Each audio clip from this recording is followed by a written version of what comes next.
I've been imprisoned in a room for 5 years. Today, I got my first period. I begged to go upstairs to take a shower. The man reluctantly agreed. It was the first time I left the room in 5 years. While I showered, the man stood right next to me, watching. In the afternoon, his mother found a girl's hair on his clothes. She thought he had fallen in love.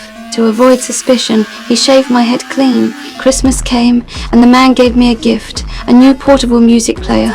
I pretended to be happy, but really, I just wanted to lower his guard. I asked again to see my family. You don't have a family anymore. You understand? Because I am your family.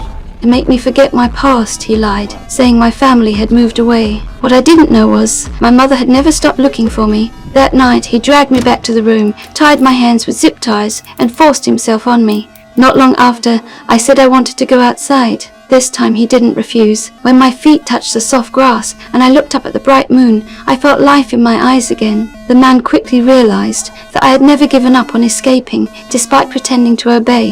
He rushed to shove me back into the room. After 2,029 days of captivity, I started taking care of his daily needs. Even though he tortured me, I couldn't complain, because every mistake would lead to him hurting me, even making me eat off the floor like an animal. Afterwards, he'd throw me back into the room. But that wasn't enough for him. He'd turn on the lamp at night while I was asleep, just to break my spirit. I had no choice but to pretend to obey. It satisfied him in ways I couldn't understand. To reward me, he finally took me out, but he made sure to put me in ill-fitting high heels so I couldn't escape.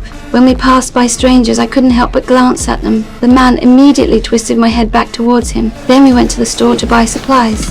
I struggled to lift a can of paint into the cart, but when I turned around, the man was nowhere to be seen. I wanted to ask someone for help, but his voice echoed in my ear. Before I could act, he appeared beside me. When we got home, I regretted everything. That's when I heard the news about my disappearance on the radio. I realized my mother had never given up on me. That was when I decided I had to escape.